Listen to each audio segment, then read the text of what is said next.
আমার জীবনের একমাত্র আসলে জীবন সে আশা পূরণ করতে কি অনেকটা বছর পার করে তো মনটা খুব একটা ভালো না, পাতলা একটা চামড়া থাকে। হ্যালো এভরিওয়ান, আসসালামু আলাইকুম। সবাইকে কেমন আছেন? সবাই আশা করি ভালোই আছেন। একটা ইচ্ছার পিছনে দৌড়াতে দৌড়াতে জীবনে অনেকটা সময় নষ্ট করে ফেলেছি। প্রত্যেকটা মানুষের জীবনে কোনো না কোনো স্বপ্ন থাকে, ইচ্ছা থাকে বা আকাঙ্ক্ষা থাকে, যেটা অনেক সাধ্যের বাইরে থাকে। আমার জীবনে ঠিক সেরকম একটাই ছিল, অনেক ইচ্ছা স্বপ্ন ছিল, যেটা কারোর সাথে কখনো শেয়ারও করতে পারি না, করাও যায় না। সেটা একান্ত নিজের মধ্যে থাকা ভালো, কিন্তু আমি নিজে নিজে যখন সেই ইচ্ছাটা পূরণের জন্য পৃথিবীর সবকিছু বাদ দিয়ে দিয়েছি, সেটাই ছিল আমার জীবনের একমাত্র ভুল। আসলে জীবনে এমন কিছু আশাই করা উচিত না যেটা তোমার সাধ্যের বাইরে বা কখনো কখনো করা সম্ভব না। তো যেটাই হোক, এখন এত বছর পর এসে বুঝতে পেরে আসলে কোনো লাভ নেই। সময়টা তো চলে গিয়েছে, সময়টা আমি কখনো ফিরে পাবো না। কিসের কথা বলছি ভাবছেন? এই যে আমার মনে মনে অনেক ইচ্ছা ছিল, অনেক কিছু করার, যেটা আমি কারোর সাথে আসলে শেয়ার করতে পারি না। এমন একটা আশা বা স্বপ্ন ছিল যেটা আমার সাধ্যের বাইরে। সে আশা পূরণ করতে কি অনেকটা বছর পার করে ফেলেছি। এখন বলেছি হয়েছে, সে আশা আকাঙ্ক্ষাটা বাদই দিই, যেটা আমার সাধ্যের বাইরে। আর সময় নষ্ট করতে চাই না। তো এখন সকালে উঠলাম, অনেক বকবক করলাম। তো এটা আমি আসলে আমার নিজের সাথে মিলিয়ে সবার উদ্দেশ্যে বলছি, জীবনে এমন কখনো আশা করবেন না যেটা আপনার সাধ্যের বাইরে। আসলে আমরা চাইলেও পারি না, যখন একটা মাথায় কিছু ঢুকে সেটা যতক্ষণ না পূরণ না হয় ওটাই করতে থাকে, ওইটার পিছনে পড়ে থাকে। আমার মনে হয় নিজের সাথে বোঝাপড়া করা উচিত যে এটা তো আমার সাধ্যের বাইরে, এটা কখনোই সম্ভব না।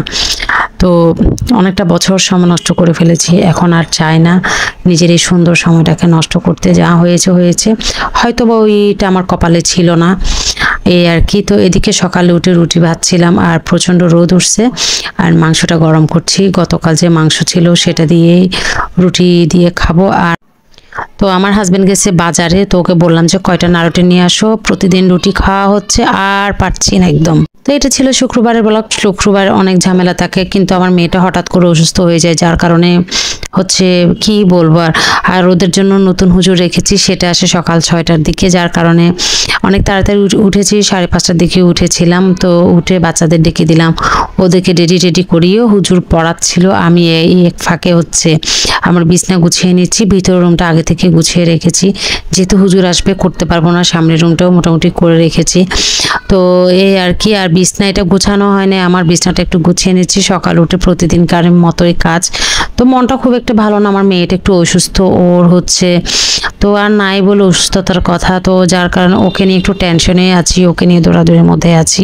ছেলে মেয়ের অসুস্থ হলে আসলে কিছু ভালো না। এমনিতেই আমার অনেক কিছু নিয়ে আমার মনটা অনেক বেশি আপসেট থাকে, তার মধ্যে যদি ছেলে মেয়ের কিছু হয় আরও বেশি আপসেট লাগে। একটা সময় ছিল যে সব মানে তুচ্ছ ব্যাপারে অনেক বেশি মন খারাপ হতো, এখন কেন জানি পাথর হয়ে গিয়েছি মনে হয়। এখন অনেক কিছু বুঝতে পারি, সহ্য করতে পারি। আসলে বুঝার বা সহ্য করার ক্ষমতাটা বয়স ভেদে না, মানুষের যখন হচ্ছে মানুষের অভিজ্ঞতা থেকে, মানুষের ম্যাচুরিটি আসে মানুষের অভিজ্ঞতা থেকে। আপনার যত বয়স বাড়বে, যত অভিজ্ঞতা হবে, তত আপনার ম্যাচুরিটি আসবে, তত সহ্য ক্ষমতা আসবে।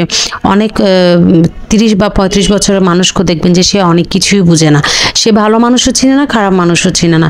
এটা কিন্তু অনেকের হয়, এটা আমার না, এটা প্রত্যেকেরই হয়। আপনি বয়সের সাথে সাথে অনেক বেশি ধাক্কা খাবেন, অনেক মানুষ চিনবেন। যত মানুষের সাথে মিশবেন তত মানুষ চিনতে পারবেন। এই জন্য নিজেকে একঘর করে না রেখে সবার সাথে মিশা ভালো, তাইলে আপনি বুঝতে পারবেন পৃথিবীটাতে বাস্তবতাটা যে কত কঠিন। এই হচ্ছে কথা। তো আজকে কথাগুলো না বলে আসলে পারছি না। এদিকে আমার হাজবেন্ড বাজার থেকে চলে আসলো, আমার মেয়ের জন্য কলিজা, তারপরে হচ্ছে এটা কি বিট ফল, এগুলো নিয়ে আসছে ওর অসুস্থতার কারণে। আর নান রুটি পরোটা নিয়ে আসছে। আমি বললাম যে তুমি পরোটা কেন নিয়ে আসলে, পরোটা তো আনতে বলি নেই। তো একটু চা করে নিয়েছি, সবাই মাংস দিয়ে খাইছে, আমার ইচ্ছে করতেছে না। আমার ওই যে বললাম, আমার একটু চা দিয়ে পরোটা নান রুটি যেটাই হোক একটা হইলেই হলো। তো রান্নাবান্না করব, অনেক কাজকর্ম ছিল, করে নিয়েছি। আর বাচ্চাদের হুজুরও চলে গেছে, ওরাও নাস্তা করতেছে। আর সেই ফাঁকে বললাম যে আমাকে একটু ভিডিও করে দাও। আর এদিকে এই যে কলিজাটা কাটতেছিলাম, কলিজা কাটার সময় একটা জিনিস দেখবেন, এই যে উপরে একটা পাতলা একটা চামড়া থাকে, পাতলা লেয়ার, ওইটা কিন্তু আমি তুলে ফেলি।